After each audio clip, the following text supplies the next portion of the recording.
Welcome back to MVP Real Estate Podcast, Season 4, Episode 11. We got Scott Stanfield here, very bright guy, engineering mindset and profession, was actually in the field and then slowly progressed out into his real estate. He focuses on a really cool niche of turnkey, where I think a lot of, newer investors could come in Excel. Like you will gain your knowledge in real estate. And you're playing kind of the long game on this type of investment, but very, very crucial for a lot of people that want to get in that don't have the surplus of time or the network of people to do those fix and flip type investments. So another very beneficial avenue. He's got a book, he's got a website that we're going to attach to the show notes. And he's got a lot of content on his website alone that you can go and research. But before you do that, listen to him talk about it. Very bright guy. So before we wait any longer, let's just bring him in, let him talk about it. All right, Scott, thanks for coming on the show. Thanks for giving us the time. Thank you. Thank you for having me. Been looking forward to it. Yeah, from the little bit of talking to you before the show, I've already preloaded my note card with some questions. Before we get into those, though, for our audience, give us I always call it the elevator speech, the 30-second to a minute kind of background of how you got into real estate. Because I'm always curious and it's always fun to see what route takes you to this wonderful world of real estate. Yeah, sure. So I guess it really began when I was young. I always wanted to have a business. I didn't know what it was going to be. I even thought about fast food. And then, of course, I shelved that, went to college. And I guess that's really when I got started. And when I got out of college, it was really the first time I had extra money. And so I started thinking, well, what am I going to do with this extra money? How am I going to invest it? And I researched a lot of different things, and real estate really just resonated with me. And so that's how I got started. And I just haven't looked back. Now I do other stuff too. It's not just real estate, but that is my favorite investment strategy.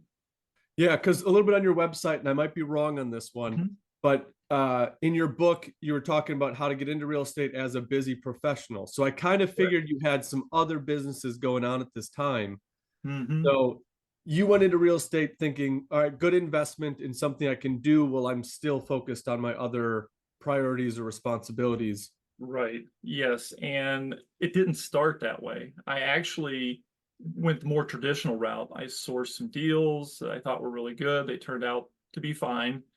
These are actually luxury condos in the Cincinnati downtown area, and they had a really nice location, great view, and I self-managed those, and I learned very quick, especially in the beginning. I was not the best manager, and I got a lot better with it as I learned. I made some money on those, but I realized that it was a huge time sink, and I was working 50, 60 hours a week for my job at the time, which I was a scientist for the Air Force. Anyways, that's when I started wanting to figure out something different. And that's when I started looking at turnkey rentals and turnkey providers and how could I build a business plan that minimized the risk with working with a provider and still gave me the benefits of real estate. And so that's really when I started up on all of it. And that was about August 2017 is when I made my first purchase that way. That's cool. And you said Cincinnati was the first property you purchased. Is that where you were, like geographically, or was? Yeah. So the Air Force Research Labs are in Dayton, Ohio, and there are other places too. But there's a really large presence there, Wright-Patterson Air Force Base, and so that's where I was working. And that's, people don't know, that's about 45 minutes north of Cincinnati. And I bought some property there in Cincinnati. And that was, I think, 2011 and 12 when I bought those. And then I sold those and then went right into turnkey. Yeah. And that was after some research too, right? I didn't just go, oh yeah, I think today we're going to do turnkey. No, I spent time. I read a lot, researched it, really looked at what my risk sources were going to be. How was I going to handle those risks? What were my expected profits, and how is this going to really develop as a business? And then once I had that figured out, I took action. Yeah. In that Cincinnati, basically the whole Ohio as a state has always been a hotbed for investments. Like even today, it's still a very good market for rentals. It is. At least I think it is. And I compare it with, a lot of other places around the country, but the price points are good. You have pretty good landlord friendly laws, that sort. Yeah. Rent's decent, so it does make for a pretty good investment state. Yeah. We had another guest that was from Ohio. Who was that? Was it Jesse Lang? I can't recall where I thought she was her. They talked about their focusing in that area, and then I don't know. She was an interesting guest. Not to get us sidetracked, but how long were you in the Air Force? Oh, so never was actually in the Air Force. Oh, just a scientist. Yep, just a scientist working there. So I finished my PhD in 2009. I actually started with at the Air Force before that. I was a co-op during my undergraduate. So that would have been about 2002 forward. And then that lasted until right around 2021, roughly. Oh, wow. Okay, nice. 2021. And that's when I went self-employment. And it was in different capacities. For a while I was an in-house contractor. Last 4 or 5 years, I was with another company, and at that point, I still supported a lot of effort with the Air Force, but I was also working on stuff for NASA, Navy, Wow. just a lot of DoD type work. So awesome. Yeah, that's a cool world that I know nothing about, but I know that it's a fun world. You get to work on some neat things, projects that only the U.S. government could work on because of the expense. And so it gives you a unique opportunity that way. But it comes with, other things too. Like everything, it's good and it's bad. So yeah. And I'm envisioning the audience like turning up the volume and seeing what secrets you're going to let out you're working on. None. The public doesn't know about. But we'll move on quickly so you don't go there. Sure. Oh, it's easy. All right. So you mentioned something a little bit ago about you were in school, you graduated, and your thought was, where can I invest? That is not a thought of many recent graduates from college. So where did you get that bug? That came with the idea of, I'm working and enjoying this, but I wanted the ability to choose, right? And maybe when I'm 30, I don't care as much about that ability to just have that flexibility and choose whether I work or not. But at 40, 45, I saw other people as they continue to work, where they wanted more control over if they had to work, or what happens if you get sick, that sort. And so for me, it was just, I guess I'm a planner, and it really stems from that. And it just stems from observing other people and then realizing that I should probably have a plan. Now, to be fair, the first few checks after I finished my PhD completely blew that money. So I had a house, I bought a nice pool table, I bought a bar, I bought some cinema seating that had like the electric controls. And then I bought a theater and a nice foosball table, so the first you were enjoying life a little bit. I enjoyed, and I needed to do that. I was wound pretty tight when I finished my PhD. I was tired. You work a lot, and so it was kind of nice to just finally be able to spend. Realize at that point, never had any money. When you're in school, you were broke. Yeah. You hear about ramen noodle dinners. That's no joke. You really have no money. Yeah. And so it was just nice to finally spend a little bit. And then after that, I got serious. So. Yeah. Well, it sounded like you were a little bit serious before that, because even before the show, you were talking about your lifestyle, and it sounds like it was very disciplined. You mentioned you're a morning person. Yeah. You wake up at what time? Anywhere from 5 to 6. Okay. Just depends. Normally it's around 6 these days, but it used to be 5. But that's just how it is. Yeah. Get up early, get my coffee, and then I get moving. And I already know exactly what I want to do for the day, and I just don't stop until it's done. And sometimes that makes for late nights, but you do what you got to do to just be productive and achieve your goals. And that for me, that's what worked. So. Yeah. And that is, I think, a key component to being self-employed, because you don't have the office you go in where they're like, they give you your task and that's what you complete for the day. You have to create tasks that are being done for the day. Yes, you very much are in control of exactly what you're going to work on. And you have to be very disciplined. You have to first be able to identify what's important, what's not, and spend your time wisely. And then after that, it's not like you're held accountable by a boss or something like that. So you really have to put processes in place, keep you on track and keep you really moving. And Yeah. it's not hard. It's just a different way of thinking, different way of doing things. And once you get used to it, it's fine. Yeah. Yeah. And I'd agree because I have like a whole morning routine. Like I wake up and I'll lay in bed for a little bit, which seems lazy, but I'm usually just like thinking. I'm going through my day of like, okay, I'm gonna get in the office at this time. I already have my list like made up from the day prior of the things I want to get done the next day. I'm an advocate for the ice bath. I'm like still shivering from my soak this morning. So I like to get things moving and going right away. It sounds like you are the same. Yeah, I think you have to do that. Otherwise, it's just too easy for an hour to slip by or 2 hours.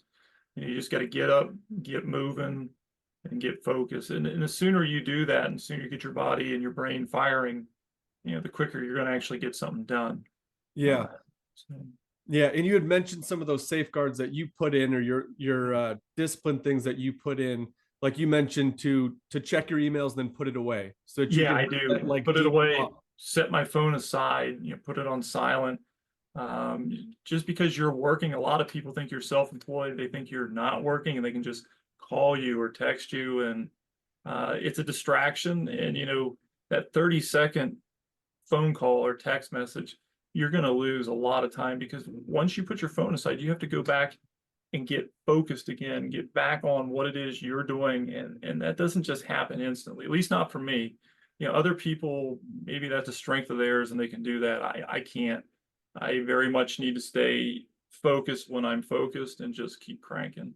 And so once the day ends, sure, then I'll check my phone and email, that sort. But well, I'm with you on that one. The amount of people that are like, you never answer your phone. I'm like, yeah, I know, because that exact thing, that 30-second phone call just like derails what you were in. And now once you hang it up, you're like, where was I? And then you have to I feel like I have to get back into my mental state that I was in. And it takes a little bit of adjustment. Yeah. So I do try to limit that as well. So I second where you're on. I like that one.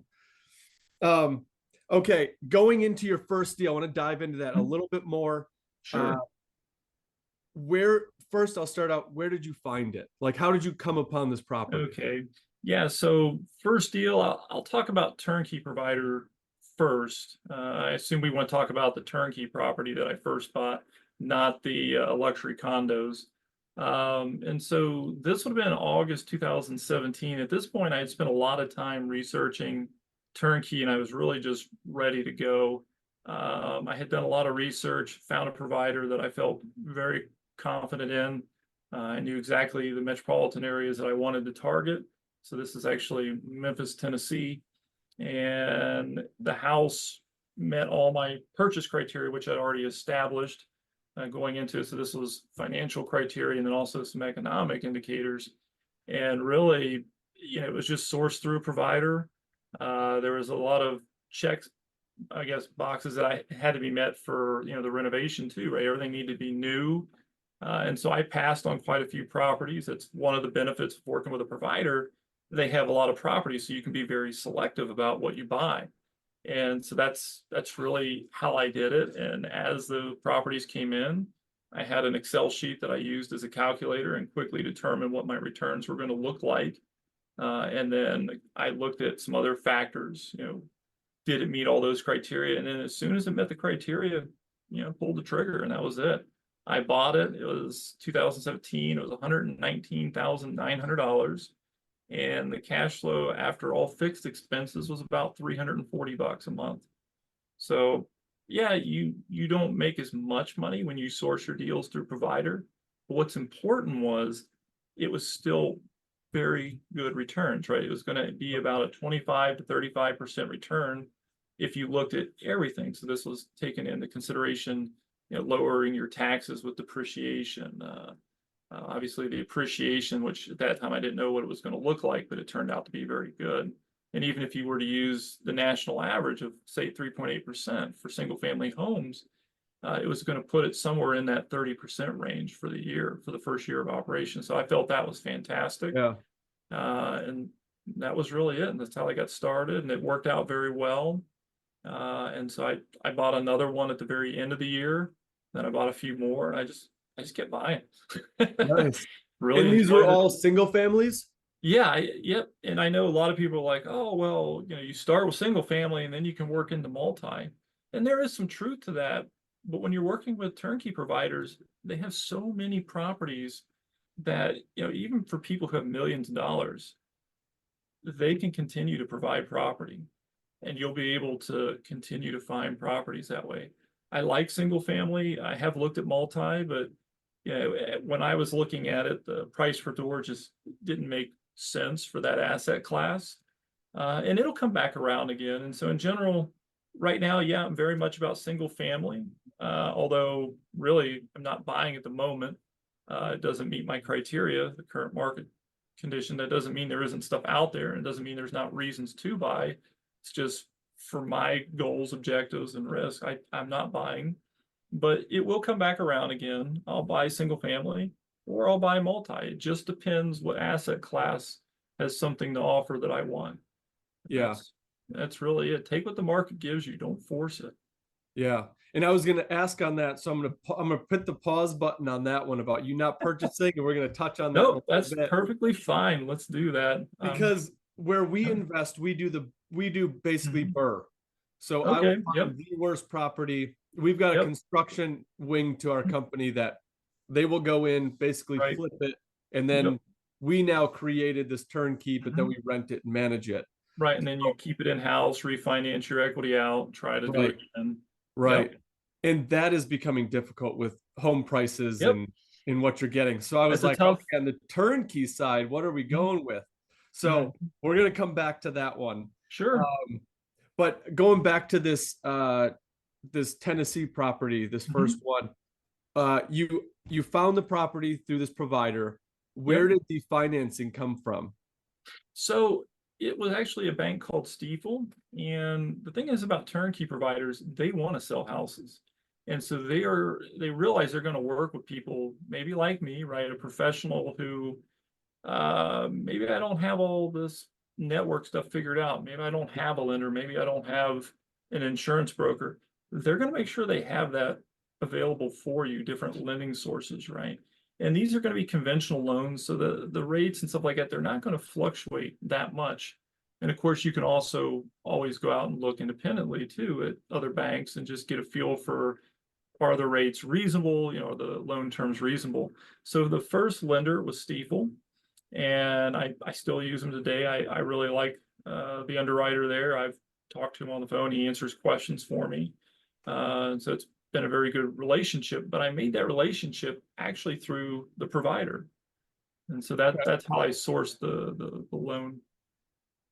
In that regard, you're saying I'd rather, I guess, lower my profit up front and use the provider to make sure I have that network when you're playing the long game.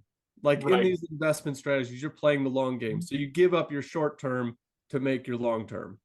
Correct. I'm stepping in at somebody else's exit. Essentially, a turnkey provider is doing something similar as you, right? You're finding this house that's got a lot of deferred maintenance, so you're going to buy it in cash. You're going to then do the renovation work, and now you're forcing some equity in there, right? So some forced appreciation, and then you're going to choose to either keep it as an investment or flip it.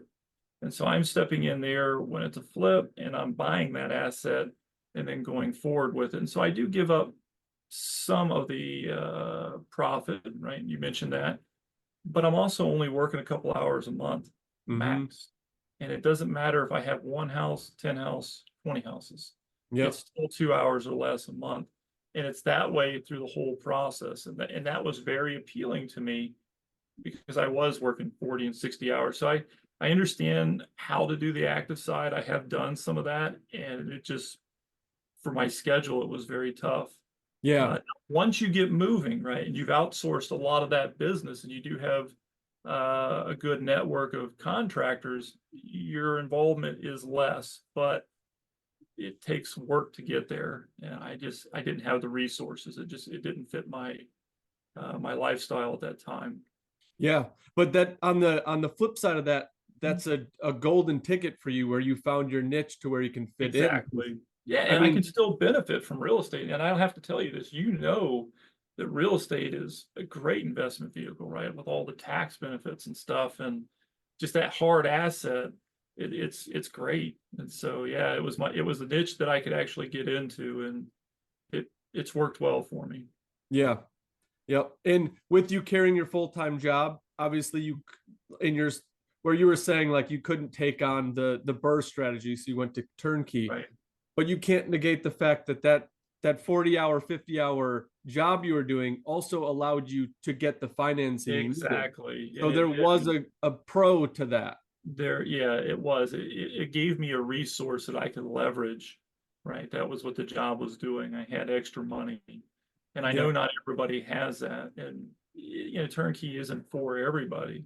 But what's nice about real estate is there's so many different things you can do with it. And if you don't have the resources to go turnkey, at least in the beginning, you can try to source your own deals and try to find something cheaper. Although, I'd argue that's challenging too, right? Because that's a cash purchase. You may have to look at hard money to complete some of your deals. But once you get going and start actually establishing good systems and a track record, it'll become easier for you. Mhm. And then, of course, if you really develop a real company flipping houses where you're flipping multiple per month, you're going to have extra profits. You could siphon some of that money and buy turnkey, right? You don't have to take time away from your bread and butter to try and set up a property management company, for example. Yep. You could outsource that, but of course that requires you finding a good provider. And they are out there. There's some bad ones and there's some good ones, like everything else. Yep. And that's actually the next topic because you find the property, you finance the property, Yeah, you're still working full time. right. Did the provider also have that network to, hey, here's a property manager that can manage your property?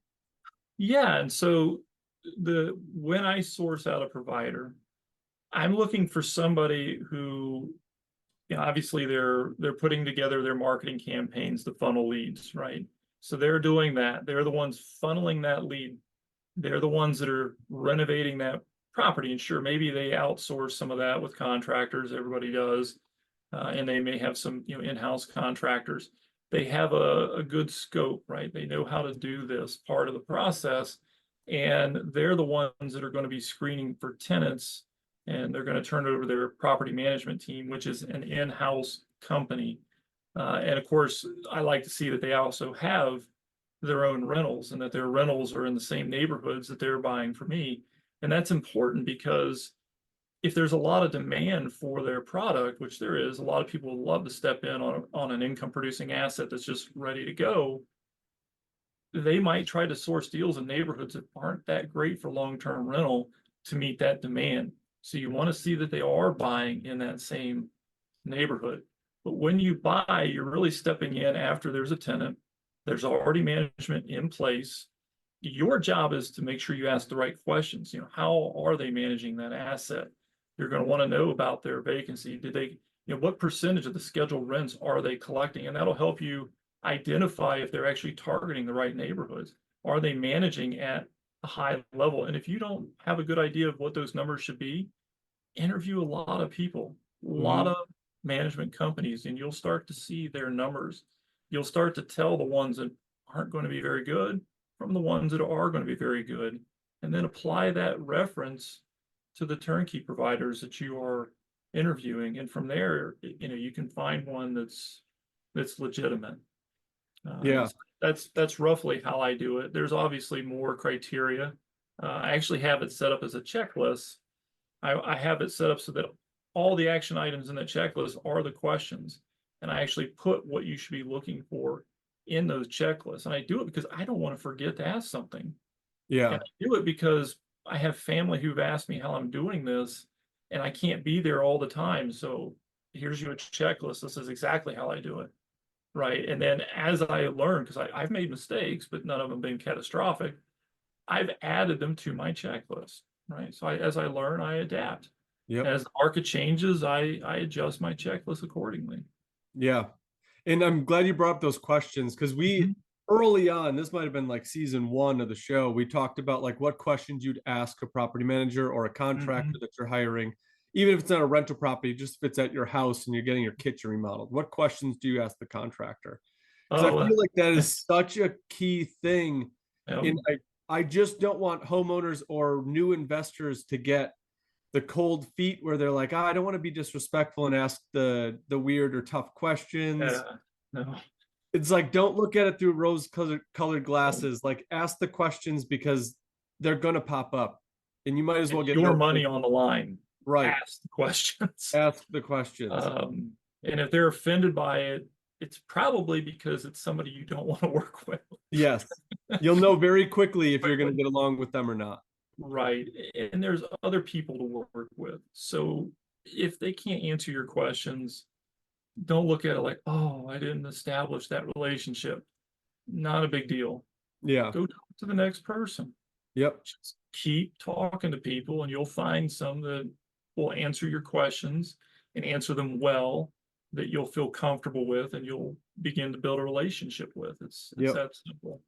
Yeah. And you get to find out what I guess what niche they're into. Like what do they do well? Because just like you and I have different investment strategies, neither one is wrong. No. But if you try to put a square into a circle hole, whatever the saying is, like it just won't work. So you got to find out what shape they are, what process have they put in place to help them be successful. And they may be successful, but they may not be successful with the way you want to do it. Right. And all it is just understanding where they're at, and they need to understand where you are at. Right. So, and it's also about you, right? You have to look at your goals, your objective, your resources, your risk tolerance, and you need to find something that fits that or adjust something to fit that and then go forward. Yep. And I'm hoping you put all that stuff in your book, correct? Oh yeah, no, it's all in there. So I didn't hold back. I put everything in, anything I could think of that was relevant in the book. All the checklists, everything I do, et cetera, all the fundamentals, all the math. You want to know how to calculate mortgages, all that amortization, all that. It's all in there. Models. You want to see what a financial forecast looks like for 20 years on a property, including expenses. Well, okay, what about if you include scaling and you use national average? It's all in there. And it's in there for a reason. It's in there to help identify very important pieces that we need to include in our plan, right? Include in these checklists. And that's the whole purpose of it. But yeah, I put everything in there, all of it. How I screen. I talk about maintaining posture, right? You're worried about this turnkey provider not selling you the house wrong. They want to sell you a house. Maintain that posture. You'll get better results long term. It's all in there. It has to be. Otherwise, I'd be doing a disservice. So. Yep. And it's called Passive Profits. So we will put the link in the show notes for everybody listening. So you can obviously buy the book and read more of those questions and get more into the X's and O's of what you're talking about here on the high level on the show. So we'll make sure that we provide that to all the listeners because there's going to be a bunch of knowledge in there. And I feel like the investment strategy you have would apply to a lot of these people trying to get in because they're probably starting a little bit later. They're in their career. They don't have the time to do this full time off the bat. They're going to have to do stepping stones. And that's exactly who it's geared for. And all you got to do is look at your 401k and think, yeah, maybe I do want something else for retirement. Yep. and we just had a show. A lady who had moved in from outside of the US came here on a plan. Everything got switched around through COVID. She found her way to real estate. And she's kind of in this position where, kind of like you, where you're not buying right now. She's in a holding thing. Right. She's like, I don't need to because my income right now fulfills my lifestyle. So I'm happy right now. We'll wait for things to correct, which is, I think, very, very cool. And more more points to you guys where you can do this while you hold a full-time job. Yeah, and it really does depend on where your portfolio is at and where you're at. For me, I stopped buying in 22 because we were entering what looked like the hyper supply phase, or at least the last quarter of the expansion phase of the real estate market cycle. And what comes after hyper supply is recession. And even if we don't have a big retracement, there wasn't any need for me to be really taking on those risks. So instead, what I started doing is focusing on my debt, right? I was looking at loan to debt ratio, that kind of stuff, and how much income I was making, which I'm down below 50% debt on my portfolio. I have great cash flow, 2-year leases, everything I need to ride through a recession. And it doesn't mean that the recession will happen. It's just for my portfolio, that was the best choice for me, and also for my risk tolerance. And again, it come down to just where we were at in the market cycle and where I was at. And, I'm more than happy to just do some of the other stuff I'm doing. And then once we resolve some of these issues, it could potentially trigger a recession. That's when I'll jump back in again. Yeah. I don't have to be aggressive, and that's really my choice. Yeah. And as you're speaking on that, I got a thought of I forgot the book title. E-Myth Revisited. I believe that was the book title. Okay. He talks about the delineation between working in your business and working on your business. Right. And when you say I'm going to jump back in, yeah, like buying homes is working in your business. That's what it is. Right. But in this little period, you're working on your business. You're fine-tuning the little things that you have, where you're paying down your debt service. Yep. Well, you're not going to be buying on these inflated prices. Where I don't know how your numbers are working, but all the money you're making, you put into your debt service to pay that down. So your cash flow will increase as you pay that down. Right. I don't have to actually. Oh, sorry. Go ahead. Oh, I was just gonna ask, are you creating a little nest egg for future purchases? Like when prices do drop, is that like you're okay, now we're gonna be on the Oh yeah. So what I have is, I take what the market gives me, right? So I have a high yield savings account, waive the escrow accounts, put the money there. My escrow balance is always about 40K at least, right? So now I'm making 5% on that money, and then I can use that to either save for what you're talking about, funds to invest later when things make more sense, which I am doing that. As far as paying down the properties go, I don't need to make extra payments, right? There was a lot of appreciation that still happened at the end of that hyper supply phase. That's why I stopped buying. You still have a lot of appreciation. Realize that most of that appreciation comes at the end of the expansion phase and that hyper supply phase. So between that and just having really low rates, where I'm getting a lot more loan pay down. So that's just, people don't know, that's part of the mortgage payment that's paying down your balance. And so it's generating principal or equity. Anyways, just those two factors is what's really driven down my loan to debt ratio. Or loan to value ratio. Sorry, I misspoke. And that's how I'm down, around 50%, a little below that. And so for me, that's perfect. And then the rest of the funds are just going into a high yield account. I'm pulling about 5% on that, and I'm just letting that build. And I'll use that when the market is better. And of course, I am in other stuff. I trade options. I have algorithms that do that I write. So I do other things too. But the point is, as far as real estate goes, that's where I'm at right now. And so I didn't have to actively put more money into my deals to pay down debt. I could just let the market forces do it for me, and then simply sit back and enjoy the high interest rates as they were going up. There's a plot in the book that shows this, but if you look at rental rates and you plot that as a function of time, and I plotted this, I think I started it from the 70s and I did it all the way forward. And then I plotted what the interest rates were for a mortgage. It's not going to surprise anybody. As mortgage rates goes up, what happens to rental rates? They go up. Why? Because there is now demand for rentals, right? You don't want to buy in that kind of market. So people move into an area and they go, well, I'm not going to buy a house, I'll rent. That puts demand for rentals, and the correlation is very clear. And so it was just a matter of, okay, well, rates are going to go up, no problem.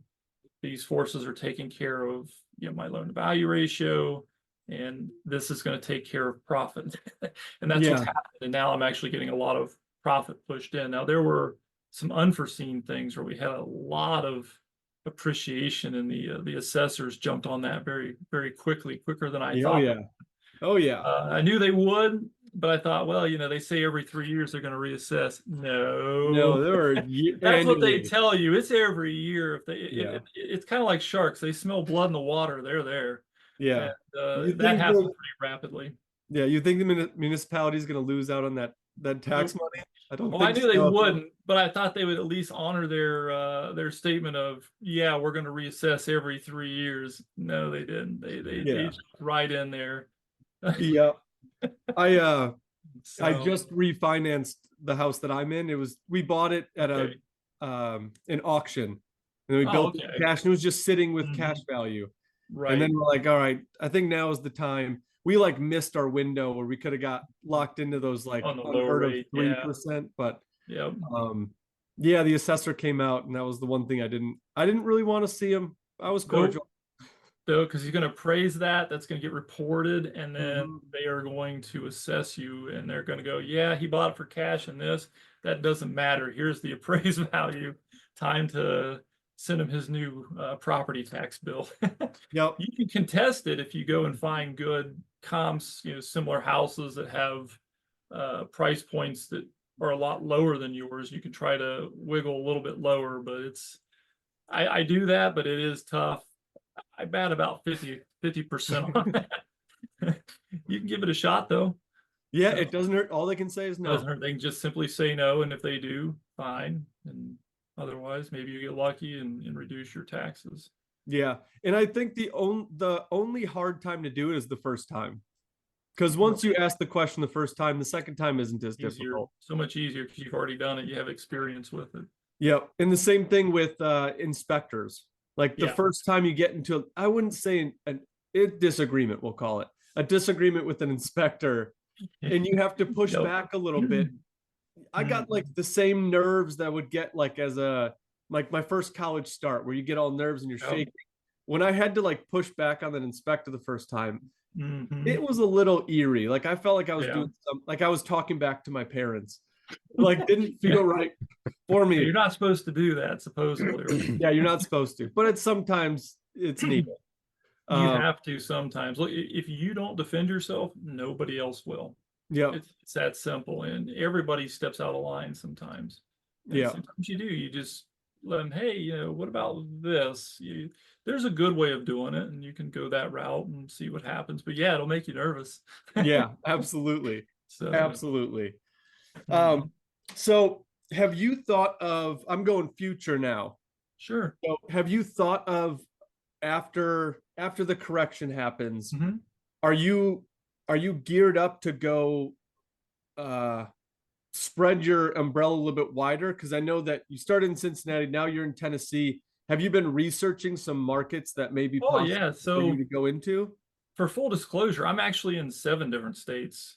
So at this point, I'm all over the place, and I want to do that, right? I want to diversify. I want a metropolitan area that has XYZ industries, right, and big employers, and my other one maybe be ABC industries, right? Something completely different, uncorrelated. I like state capitals because you have government jobs, but I want that diversification. So I very much am all over. I'm in Arkansas, which I actually think is going to be a really good state to be in the next expansion phase. I have property in Oklahoma. I've got property in Tennessee, Missouri, Ohio, Georgia, Alabama. So I'm all over. The easy way to really pick, or at least to get a good start, just go where people want to go. Look at the population growth, right? So first thing I do is I look at metropolitans that have at least 500,000 people, right? Your product is housing. You need people. That's step one. Step two, look at how many people are moving there. What is their population growth? Compare that to the U.S. average. If you find a place where people want to live, even if you don't do anything else, you'll start looking at deals there, and then the financials will quickly tell you if you want to be there or not. You can look at multiple cities like that. Eventually you'll find one like Little Rock, for example, where maybe it has good cash flow and good population growth, and you like the industries that are there, and you can start buying there. And so that's how I go about doing that. And so yeah, no, once we get through the correction, if there is a correction, it may not even be a correction, right? We may just stay flat and then start to expand. Then yeah, I'm very much ready to jump in and start expanding my portfolio. I have tons of equity, cash, things, the equity will depend on interest rates and whatnot, but I have cash as well where I can jump into the market and start buying again. Yeah. And I'm looking forward to it. I'm really ready for it. I think this next expansion phase is going to be a very unique opportunity. And basically, I mean, think about the replacement cost for a house, right? It's really high now after all this inflation. So even if we do have a retracement in price, where is that going to go? Well, it's going to have to snap back up pretty quick, right? Why? Because replacement cost is so darn high. It's a lot higher than what it used to be. And if you go and you start looking at the number of houses that were built during this last stretch, it got cut off short because of the Fed stumping in, right? The government intervened. We didn't really have a normal end to the cycle where there's a lot of building. And you might hear me say that and think, well, is he telling me this, or is this real? Go pull the number of permits that builders have to submit when they go to build a new property and look at those, compare them back to 2005, 6, and 7. We're still low. And then look at them from the years after we went through our last crash in 08, right? So in 08, we had a lot of supply, but there was no building being done. Mm-hmm.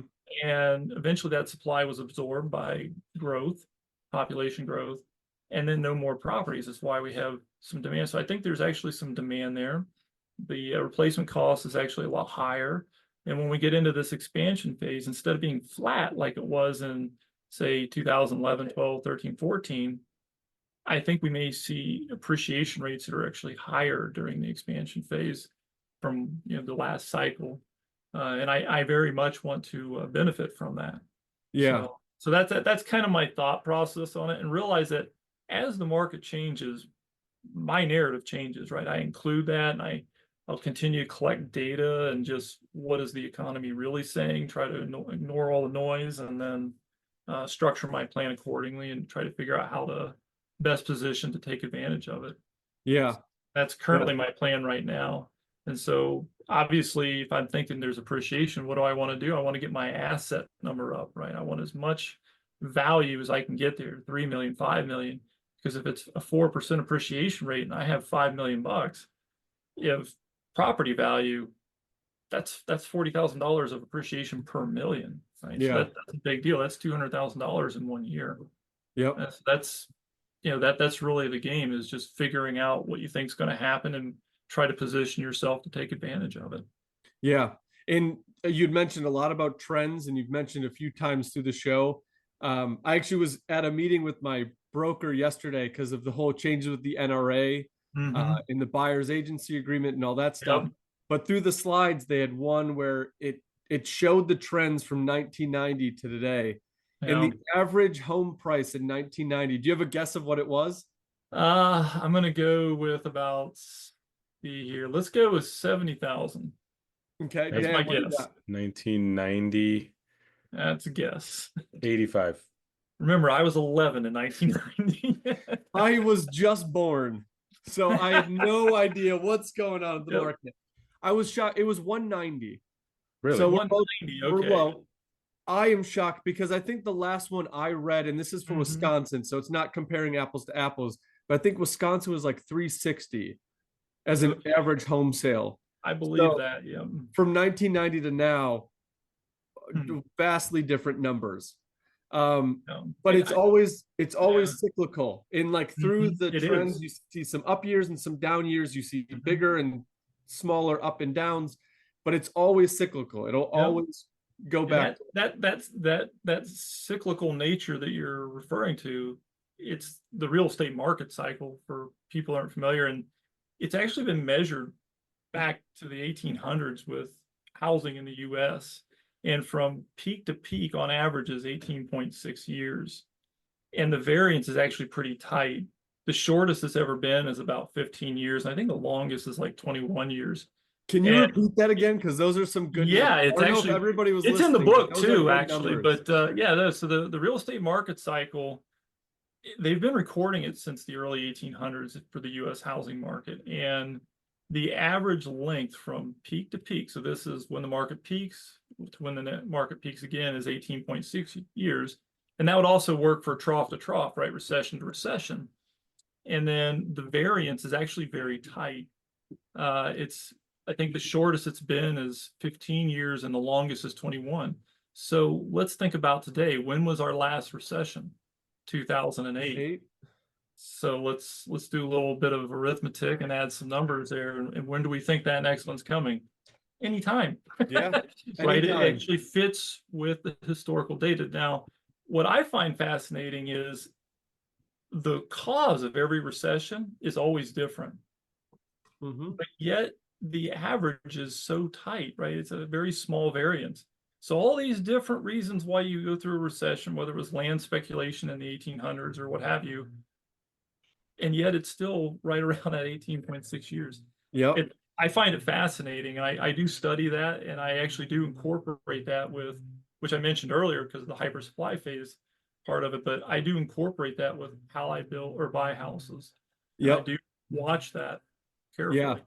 And that is tough because like with real estate, I've always mentioned like it is a numbers game, but you're dealing with people, especially in the rental space, you're dealing with people, but you have to delineate what you're looking at. And when you look at a property, the most, I don't want to say the most beneficial, a beneficial thing to do is take your emotions out and look at the numbers of it.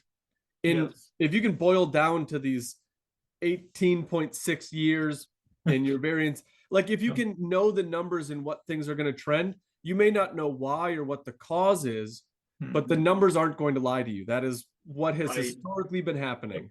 Exactly. And the thing is even if you do buy at the wrong time, housing has always gone up over a long enough period. So maybe you got in at a basis that wasn't good.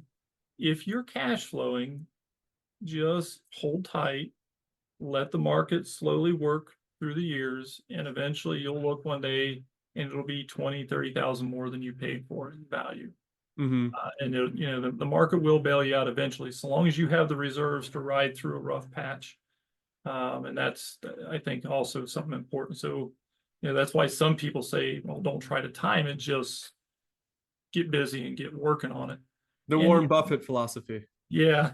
Yeah. And that's not a bad philosophy. And you realize nobody can truly time it, right? I can't tell you if a crash is coming. I don't even know if there is a crash coming. I do think that there should be something coming. You can't take a hammer to the economy and expect it to not respond in kind. Yes. Happened recently in the last few years. And so I do think something is coming. I don't know what, I don't know when, but it does fit with the historical narrative on timing. And so I just choose to honor that, and I include that. And you can tell, right? Go try to, like you were saying earlier, when you were looking for your deals, it's harder to find deals. It's that way across the board. Yeah. I go to look at a turnkey, they don't produce the money they did 5 years ago. The total returns are down around 20%, not the 30% that I used to see. It'll come back around, but you can use that as your bellwether indicator, right? Okay, well, I am going to buy today, but I know that I'm only going to buy if I have the 20% total return. Oh, I can't find that. Probably means the market isn't giving it to you, and you should wait. So it's really that simple. Yeah. And we're not alone in that thought where there's it's slow right now, because you talk to brokers, like real estate brokers, their agents are slower. The brokerage houses as a whole is down in volume. You look at lenders, they're down in volume. Like everybody is down in everybody is down. And it, for people thinking, well, yeah, the interest rates, right? It's not just because of the interest rates. Right. That's part of it, but that's not all of it. There are other fears there. There's a lot going on in this market. And what's going to be the catalyst? Yeah, and add to this on an election year. So while Yeah, this is all crazy, exactly. we're adding an election year in. Yep. And another slide that they showed last night was the correlation between each election cycle. Yep. Interest rates go down, but house Mhm. prices go up. Yep. And it's like every single year that is something. Oh, it's that happens. correlated. You can see it. There are very real trends that follow presidents in their first, second, third, and then fourth year of office, right? When you get into those election years, things change. Yep. And if you go and you look at historical data on it, it's actually correlated, and you can see it in there. And it is interesting. And yeah, so I am watching the election too, and I don't plan to do anything until after results Yeah. are in. Yeah, we'll see what happens, because that got brought up because the Feds were talking about another rate drop in September. September. Yeah. September. And Yep. that is literally what the numbers were showing, that usually around that Yeah. So Wall period. Street pretty much factored in an interest rate drop in September. I think it'll happen, but I'm not sure it's happening for the right reasons. And I do find it funny that everybody wants to blame Powell for all these problems, and they want to ignore the fact that the problem started before he raised rates, right? He raised rates to combat inflation. The inflation happened because of a lot of just poor decisions, well, by your politicians. They're not, and I guess I'm not going to step too deep into that, but that is an opinion. We can make this a political show. Huh? We'll change the title. What's that? I said we'll change the title. We'll make this a political show. Oh, there you go. No, Go but ahead. you can't deny the fact that like a lot of these things come from the politicians and the lawmakers. They do. Not to blame them. Policy. Yeah, you can't blame them as people. I'm not attacking as a person. You're in a position making decisions. Right. You got to see that your decisions affecting what's going on. Right. And to be fair, I don't get to see everything they see, right? They get to look at a lot of different factors, and they're getting advice from a lot of different experts on the economy and different things like that. And so, they're making a choice based on that information, and I don't have that. So for me to judge them without knowing everything, it isn't really fair, although I still do. But you get your opinions. Opinion to myself. Yeah, you get your own opinion. You do. Right, you do. You can't help it. And and I look at some of the choices that have been made. Where we're at wasn't a surprise. That's why I stopped buying in 22. January of 22 was my last purchases too. They were new builds. They were in Alabama, and I stopped for a reason, and that's because I could see what was coming. And with COVID, you basically raise spending to wartime levels. When you dump money into the market like that, even though everybody's like, "Oh, but the market went down," only temporarily. When you dump that kind of money in there, it's such a stimulus that the economy just exploded, and they had all these low rates and stuff, and that's really what drove inflation. Of course, Fed has to combat that and try to bring inflation back down, unless people like the fact that things go up 12-15% per year. I don't. No. There was just a video yesterday. This guy he bought his groceries online, and he went back into the app like 3 or 4 years later, and he hit buy again. And first time he bought it, $140. Now he said reorder, and it was like $415 or something like that. Yeah, just like a giant spread. Huge increase. Yep. Yeah, so and less quantity of food, because the sizes are smaller, but the prices went up. Yep. A gallon's no longer a gallon. It says gallon, but it's not a gallon. Right. Ice cream, for example. Yeah.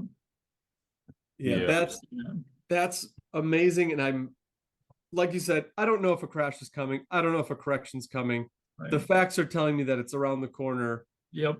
We're on this election year, so everything's kind of pointing that way. I'm always curious what dominoes are going to fall and what happens, because you can plan for something and we're like, all right, this is how we want it to work, but humans are humans and things will happen. So you never know exactly how everything's are going to fall. And that's always my curiosity. So for you to take a pause and say, like, I'm going to wait for the dust to settle here. Very smart, responsible move on that one. Yeah, I'm really evaluating risk, right? Right. It's finally increased to where I was ready to take a step back, and that's really it. And it may not come true, right? Or it could be everybody's worst nightmare. Yes. Yep. Would you give any advice to somebody, let's say, because you've got years under your belt with investing. Yeah. What would you give that new investor that, all right, I'm working my W-2, but I'm putting my foot down. I read your book. I'm in.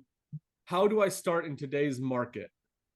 It's, I think, actually pretty simple. Just look at the market and take what it's given you. If you're working and you have money coming in, save it, put it in a high yield account. Wait until your criteria are actually met. So in the book, my book, I actually have my criteria there. It's a starting point for you. Adjust that to fit your needs. But once you have your criteria in place, stick to them. Mm-hmm. Put your money in a high yield account, wait for the right opportunity. And when that opportunity presents itself, and it will, take action and jump on it. And it's really, that's how you got to go about it. Yeah. Take and I like that. Issue. I like that. It's not like jump in, force your hand and make a deal work. Yeah, don't listen to some of these gurus that tell you that. Yes. And like, I know when I got into it, I started as an agent. I didn't buy my first rental. I actually went on a showing with a broker. He showed me this duplex. I wanted to buy a duplex, like really, really bad. It must have been in 2014. When I was looking for that. After the fact, I went and sat and had coffee with him. And he's like, "Hey, what's your long-term plan?" I was like, "I just want to be full-time in real estate. I don't know where I'm going to start yet, but that's where I want to go." So I ended up becoming an agent. And the amount of learning that happened while I was not working, like I'm saying, in the business, I'm not buying properties. I'm not going to auctions. I'm analyzing properties. I'm creating a nest egg for that opportunity. Because what happened is, you have some closings, you save all that money. Now you've got your nest egg of, for me, it was living expenses. Like, can I go 6 months without getting a paycheck? And that was my big thing. So I'm creating that nest egg. And then all the properties that I've analyzed, all the closings that I've had, all the agents I've talked to, all the title companies I've talked to, that's all just creating this network and this network. It's like my practice before, or my spring training before the season starts. And then when you get that deal, like you're saying, when that deal crosses your table, then take action. Then it's game time. But wait for game time and do your practice work. Save your money, analyze your properties. All that stuff is free. Yeah, no, that is. And that's really key. Preserve your capital. Yep. I believe that's Charlie Munger that talks about it, and also Warren Buffett. But essentially, protect your capital at all costs, because it's hard to recoup a loss, a big loss. Yeah. So as long as you don't start off on the wrong foot, you're right. Yep. Make sure that first one's at least, I wouldn't say a home run, but make sure your first one's solid, because it needs to be solid. Yes. Yeah. And you're going to learn a lot from it, and you're going to do a lot better as you go forward after it. Yeah. And I would say you're going to mess up on the first one. So make sure you got a solid deal to mess up on. There's going to be something. Exactly. The only people that don't mess up are the people not doing anything. Right. Which is a mistake on its own. So there you go. Right. So very cool. We're up on our hour. I don't want to keep you any longer. Was there anything that we didn't touch on that you want to get out to the audience? I know we're going to put your book in there. We're going to put a link to your website so people can contact you. I would highly recommend contacting you for these new investors that were in your shoes, have a full-time job, maybe have a family, don't have all the time to do the hands-on investing. Right. Like, very, very good avenue, a very smart avenue to invest in.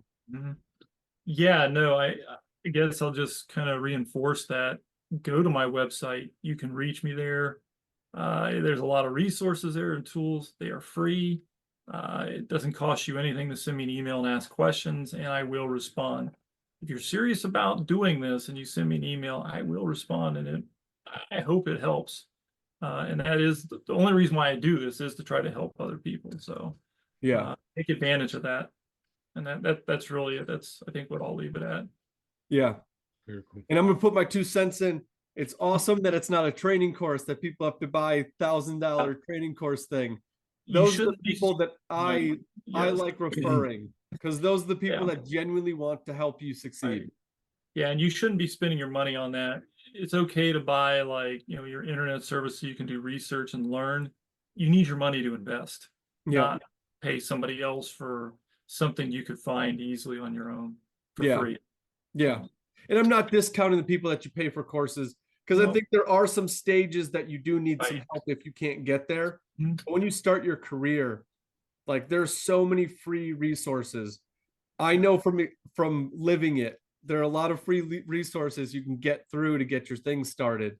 And Mhm. then as your thing starts picking up speed and you have some capital to expand, you can Right. pay for some knowledge that you get and some Right. courses and all that. You can fill those gaps that way when you know what Yeah. the gaps actually are. But just giving somebody $20,000 to go to his courses blindly, I mean, it's a lot Risky. of money. Yeah. And if you think I'm making up that number, I'm not. Oh, Go I've seen look at some this. courses around that price. They're high. Yeah. And the information might be very good, but I don't know if it's $20,000 good or whatever the number is. Not when you can find it for free, and it's actually good for you to struggle a little bit looking at it. You'll remember the answers better that way. Yeah. And you do build some discipline, because at the end of the day, when that course is done, you're back on your own 2 feet. Exactly. So they'll teach you the X's and O's, but they won't teach you Process. the process, or the tenacity, the dedication you need to keep going with it. And I think that needs to be developed. That can't be given. Yeah, So, no, you have to develop that. It's a skill and it takes time. yeah, but everybody can do it. Everybody can if you want to, right? It's all about Mhm. what you want to do. Right. So, And if you're listening to the show, you want to get into real estate, you're going to want to call Scott. yeah. Yep, So, definitely. all right, we are going to wrap it up. I'm not going to keep you past the hour. We will make sure to put that in your book in the Okay. website, the show notes for everybody to take a look at. Otherwise, I'm going to let you get to your weekend. Hopefully, you're not in the office all day. Oh, well, yeah. I mean, like I said, I trade options. So I have algorithms that are running, and I don't do anything, but I do watch them, and I like to keep track of what's going on there. And then I'm trying to put together a bunch of just videos that teach the entire book and put it on YouTube, all the way down to like the checklist and everything. So I've been working on that, and while I'm watching the market, and Yeah. it's it's like I said, it's a good life. I can't complain. But that's what I'll be doing today. So, but I I won't like sit that. here the whole time. Yeah. You So gotta. the YouTube thing that's an expansion off your book. So you're It drilling is down the book, making it more of a video.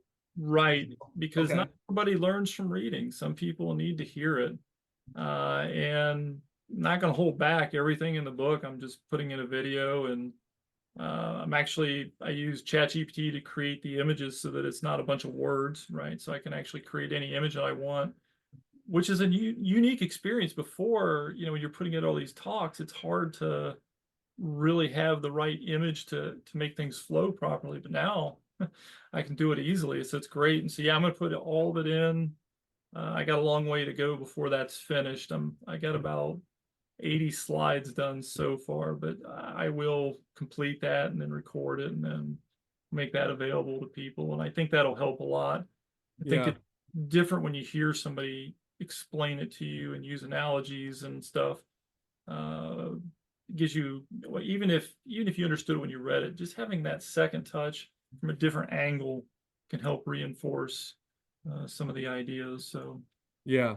that's the goal. So that's my big project right now. That's cool. We'll keep an eye out for that for sure. Alrighty. I love YouTube University. Talking about free resources, YouTube University for everybody. And I benefit from it too. So, I feel like I should be contributing. I Yeah. go there and I watch all kinds of stuff, and then I have to, fact check and make sure it's legitimate. But, you can find some guys that are just fantastic that are, Oh, yeah. sharing their information. So, Yep. I would be lying if I said I never used YouTube. Like the amount of things I've learned. I didn't come from a contractor. My dad was not a general contractor or in real estate. no. And I built my house. I Mhm. use YouTube Okay. all of the time. Mhm. Like, what's the proper way to put on a gutter? Like something simple that you'd be Yep. like, that person knows. Nope, YouTube University knows though. and they'll give Yeah, you like 10 different versions of how to do it and it's right. crazy. Like from coast to coast, there's differences Oh, in there's styles and differences. Yeah, materials, and yeah, it's super cool. yeah. And then like it's pretty quick when you start watching these videos. Like, okay, yeah, this guy just wants to make a video. Ah, here's this guy knows what he's doing. You can Yes. tell, and it's you find those nuggets. It's pretty interesting. You can really learn a lot Yeah. from it, and yeah, I love it. And So like channels. There was one guy that every stage, and I would be curious to see how long it took him to do this. He built the house from scratch, from a plot of land, yeah, excavating, foundation, all the yeah, way up. Every segment was a different video with timestamps yeah, of like, if you want to know how to tuck point, go to one minute 25 seconds. It's so detailed. yeah, How to do stair stringers, like a whole segment done. yeah. It was fascinating. So And like that, I like that channel. I can go to yep, any resource on there. It's amazing what you can find. yeah, and that's right up my alleyway. So in college, in summer I actually worked digging basements. So we did Ooh. foundations, Oh, and how fun was that? yeah, it was great. Yeah, I was busy. I Yeah. needed money, and we were working. This was in the late '90s, right? So the economy was really expanding. We were building houses like crazy. So I was getting 60, 70-hour weeks. Perfect. I needed money, and I had a chance to do that. It was, and I was busy. It was a new job every day, right? So uh, it, it was nice. So we get there in the morning. You'd lay out where the house is going to be, kind of set the elevation after you found the Y pole that comes up off of the. So basically, you got a main line, and then there's a riser, and then they'll put a wood shank that comes up called a Y pole, so that you can find it later after they've buried the main line. So this is when they're doing development, and so we would go in there, and of course the surveyors had already been there and put stakes, where the house was going to sit, and then in the morning we'd find that Y pole, and we would run the sewer into the house. So this is just a dry sewer line that's going into the house, and then bury it. And then once we knew where that was, that establishes the fall for three things you need to know as a plumber, right? Water Yeah. flows downhill. Yes. And That's an important thing to know as a plumber. yeah, payday's on Friday, and don't chew your fingernails at the other two. But anyways, so you have this riser that comes up that establishes how deep you can put the house, right? The grade of where the house is going to sit. And so then once you have that established and you've got it laid out, then that was when we would stop for lunch. And then in the afternoon, you go back and you begin digging. And so you've got an operator, and then what I did, I was on the ground. So I had a shot pole where I could tell them deeper here, less there, push the crumbs out of the way. I would leave it for the footer crew because they need to backfill all their forms. And then sometimes I'd go out with the footers and do that too. But it was good. And then we did perimeter stone, right? So that's after you've got the foundation, you lay stone and you dig a sump, that sort. Yep. Yeah, and so I did that, and but so I'm trying to think about this guy doing it from scratch, like that's tough. Yeah. That it was To know how the to series operate. is so long. Yeah, and holding grade, is not easy. Yeah. Backhoe when you're digging Yep. foundation, and then trying to form all the footers, and and that's not horribly hard, but getting that laid out and accurate and It's stuff. technical. It's technical, and you can't be Technical. wrong. Yeah. You don't want your wall can't not sit on the footer. Right. So Right. yeah, and I'm just Yeah. thinking about all those different jobs, and to have somebody step in and do that's challenging. And so the house in Georgia that I was a former personal residence, I did that full renovation, completely gutted, did the whole thing by myself, wiring, I rewired, all of it, and it took me 2 years. Yep. And I'm just thinking about, and that wasn't even like building it. I did frame the basement. I had to rip out the basement and refinish it, but just trying to think about somebody doing that, and then like roofing and all of it, which I've done a little bit of all this, but to do the whole process, eventually you want to live in it. I don't know if I got a decade to actually dedicate to something like that. I mean, I would love Yeah. to do it just because I enjoy working like that, but it's Yeah. that's tough. Yeah, and it's funny you said, because as I'm watching this video, I was like, man, I can't wait to be in your shoes. His construction company is like running on autopilot. He's got properties. He Okay. is literally doing Yeah. this as I know how to do Fun. this. I want to I'm build gonna do it. my own like forever home. Hmm. And I'm also going to put out content because I can, and it's helpful. And he's Yeah, not selling it as a package. He's not like, buy my blueprints. He's just like, hey, here's this, and this is how you do it. I've been a contractor for 40 years. Here's what Mhm. I've learned. Send me the link if you don't mind, because that's the kind of Yeah. stuff I like watching, and I learn a lot from it. And then I also learn on, I don't know if you've seen some of the ones where they're showing, where inspectors go in and inspect stuff, and they're showing like some of the crazy Oh, I things they love can. them. We've Oh tried my, getting them on the show. Yeah, I've reached out it's to several crazy. several Some of of those inspectors. the, Yeah. yeah. Oh, some of the stuff that the people like contractors do and leave is just like, oh my goodness, I do want to know how to do this. I I know. actually I would know. like to do the work myself when I see some of that. Especially on Yeah. the new builds, it's mostly the new builds, and you're like Yeah, the one guy says that ain't right. Like he Yeah. always yeah. puts that out there, just like If you're listening to the show, if he can come yeah. on, that'd be great. No, his Instagram or social media things Mhm. are so there. He makes it entertaining because you don't see many inspectors with a personality. No, Some do. I'm not saying all. there's Some don't. Rogers. Yep, Yeah, they're usually like EXO. They come in, yep. here's what's wrong with it, and then they get White out. shirt, tie. Yes, he Yep. has such a cool way to spin. Like, it's wrong. We're gonna get it corrected, but like, I don't hate you. This is a funny joke, but like, it's not a Yeah. joke. We got to fix it. Yeah, other So people that live here. yeah, the way he Someday. portrays it, very, very funny, and it's Mhm. knowledgeable. Like, I watched an Right. inspector yesterday. He he pointed out someone tried painting vinyl siding. And have you ever seen painted vinyl siding a year or two in? Deal. Yeah. It bacons. Oh, Like, does if it? he hits, Okay. oh, it's terrible. So it And then actually does it here, and then the different thermal expansion coefficients is what's causing it to buckle then. yep, and It vinyl sounds like. always expands and contracts. So like, where Right, they painted, now right, you with the got a joints. big old seam color there, and Yep. all the panels are warped because of the sun hitting it. But then you go to the other side where it's shaded, it Jaded. expands, but it doesn't bacon. Mm-hmm. So I was Right. like, oh, Those cracks in the paint. that's super cool. I've never painted vinyl, but now I know I can't do I that. won't paint vinyl. So it's Huh. things like that where I'm like, oh, that's interesting. Or it poses a question of like, oh, all right, he's inspecting a home in Georgia. Is Mhm. that the same code as Wisconsin? Because state by state codes are Yep. different. So Well, then I'll you tell go you, into your code book yeah. for your state and you read. Um, just live in that world and just taking in more on it is In Georgia in the 70s did not have a building code. There's no way after working on that house, there's absolutely no way it had a building code. I love seeing those houses. Oh, It was interesting. So the basement, they put a wet bar in, and this was the builder that did this. And so this was 1978. So this envision of Atlanta Falcon red carpet. So that was pretty Ooh, nice. Yeah, I had to get that out of there.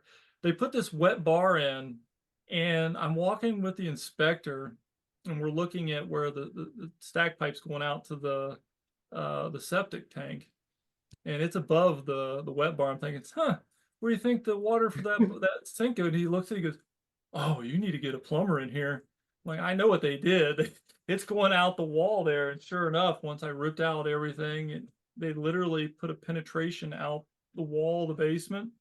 The grade went like this, and so then the pipe was just right above grade, and they're just dumping it into the backyard. And they really? wow. left this hole that was like 5-inch hole with a 3-inch pipe went out, and they never sealed it up. And so it's right at grade. And so every time it rains, that water comes down, and it was And washing into flush. the basement. Yeah, I bought a real fixer upper. It turned out really nice though. It was 4,000 square feet finished, and once I finished with it, fantastic, nice, clean house. But yeah, the whole basement was rotted out and had a bunch of mold and all that good Jeez. stuff. So Ugh, yeah, which that's I was not gonna get fun. rid of that Atlanta Falcon carpet anyways, right? Yeah. And like stuff like that, you can Yep. equate to the time.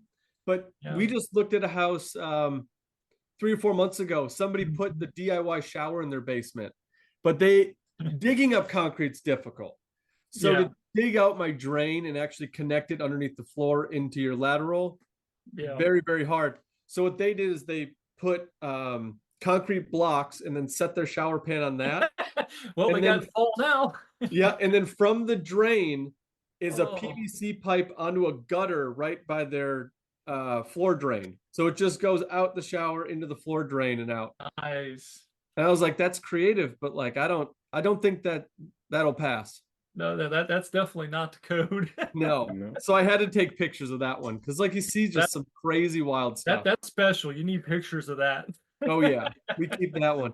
We've got somebody didn't want to enclose their main that comes down from the, I think it was a 2-story. So their stack that comes down goes into the bathroom on the basement level. Yeah. So they did some like paper mache thing to make it look like a tree.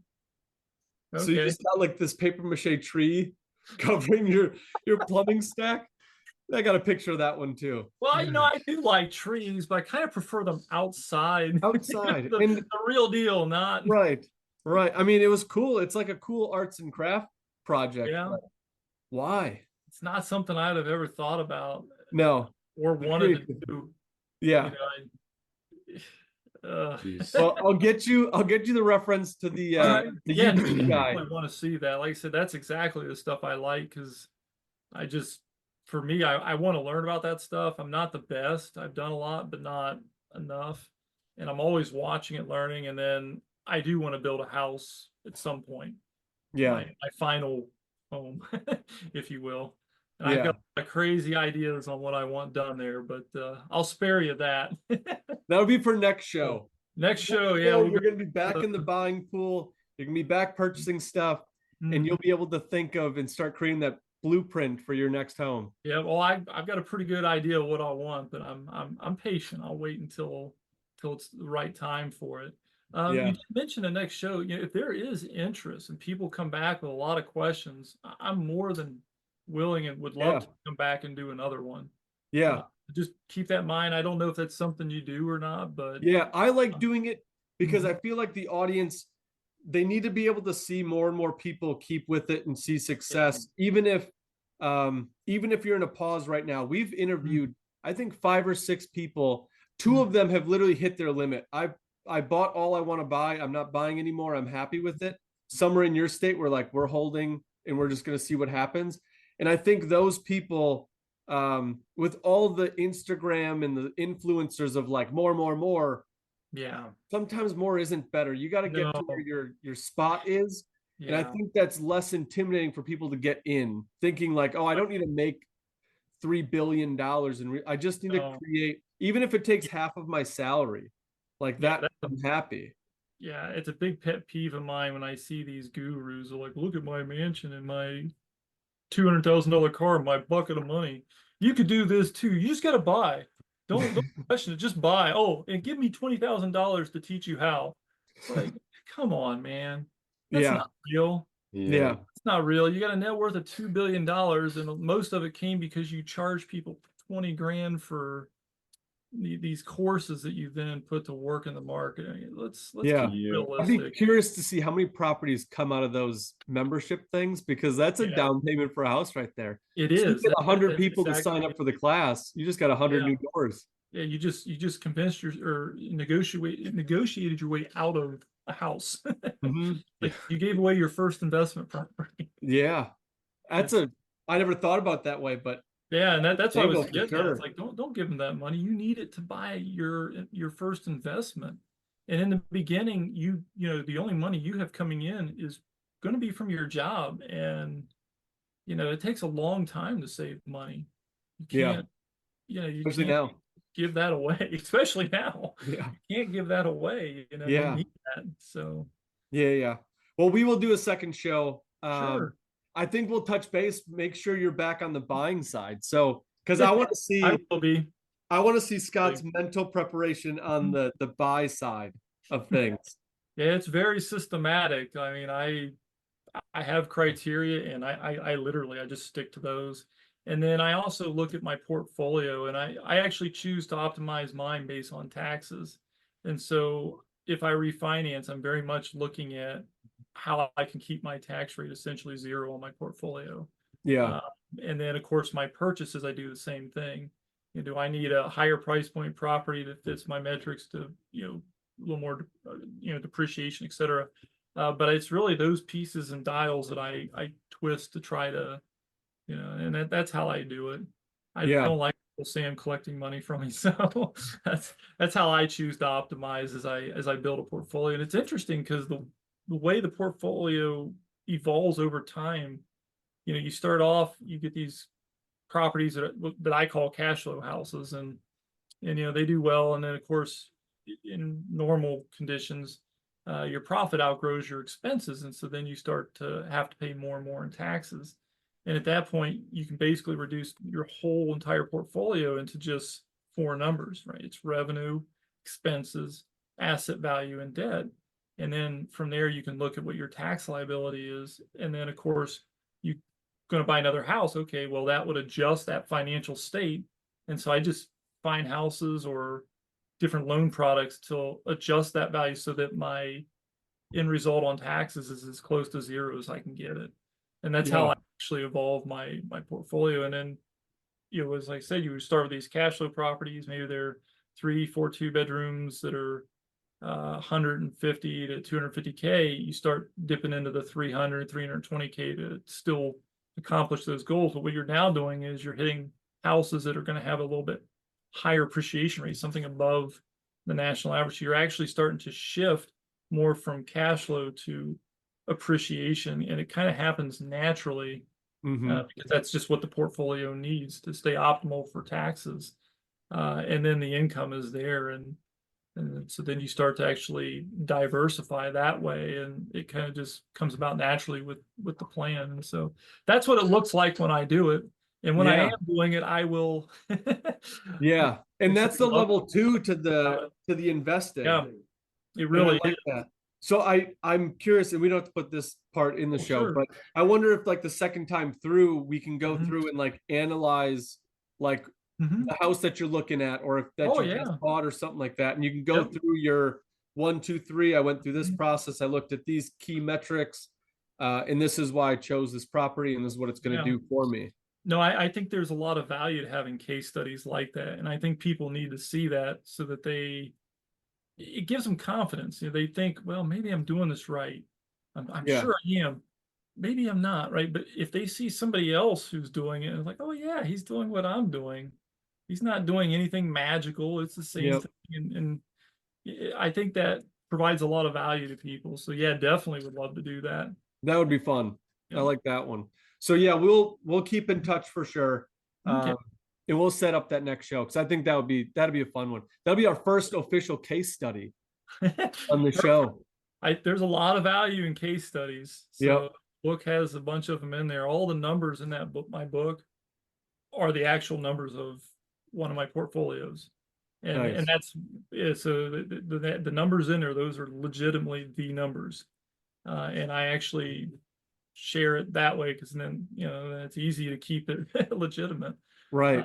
And so that's but so I'm definitely more than willing to do case studies. And like I said, I think there's a lot of value to that.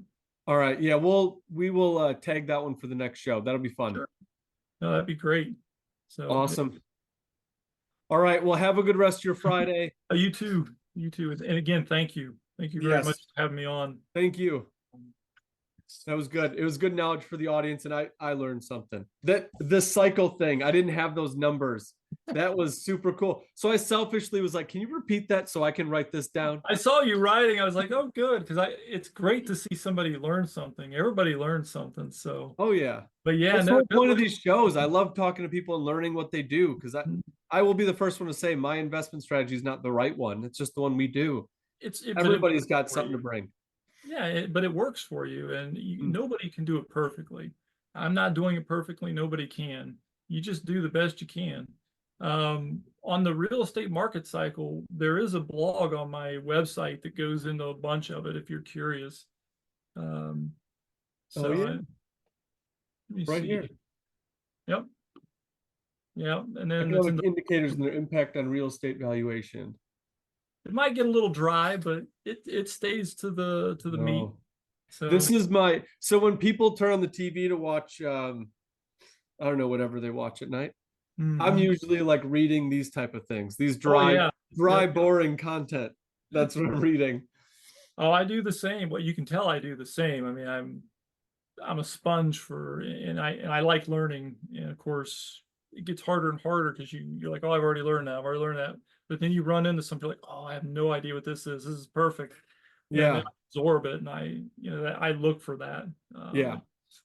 It No, that's makes for cool. a good evening. Yeah. I will be checking out these blogs for sure.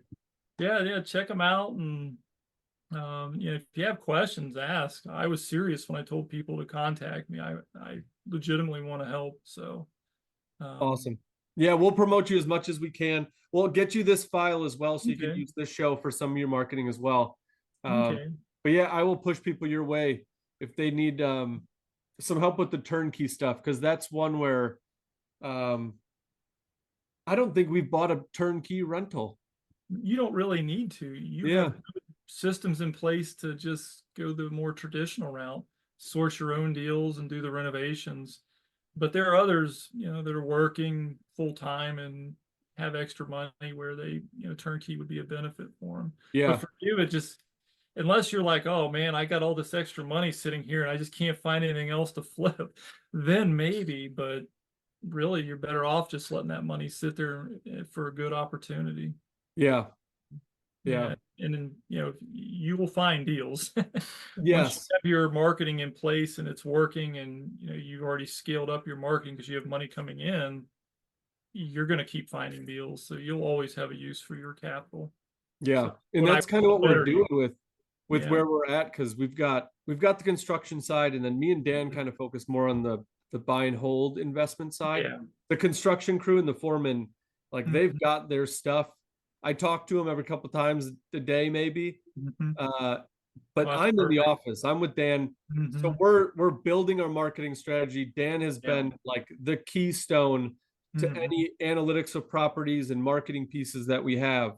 And we're trying to build that out and get, because our marketing for the past like 5 years, a Mhm. couple $100 maybe. Everything was word of mouth. You'd find a deal here, find a deal there. Like as we're wrapping one up, someone's out there, but we've never been offense. And that's what we're building. So I'm in like this wild west of like me, Yeah, but Dan, that's and our other owner are putting our heads together. Like, where do we want to focus on? What type of property? All those key indicators you were talking about, like where are people moving to? you're Like, exactly where you want to be at, though. This is like, if you really want to make money in real estate, this is where to do it. yeah. So I will be asking my questions to you. I'll say I'm asking for a friend, but That's fine. it's me. I'll answer your friend too. So, Awesome. Well, we will talk real soon. all right. Thank you so much for the time. I Oh, thank appreciate you it. again. Like I said, I'm happy to be on and would love to do it again. So, It will happen. Definitely. Yes. all righty. It was Thank you great. very much. Thank you. Thank you. Have a good day. You too. Good weekend.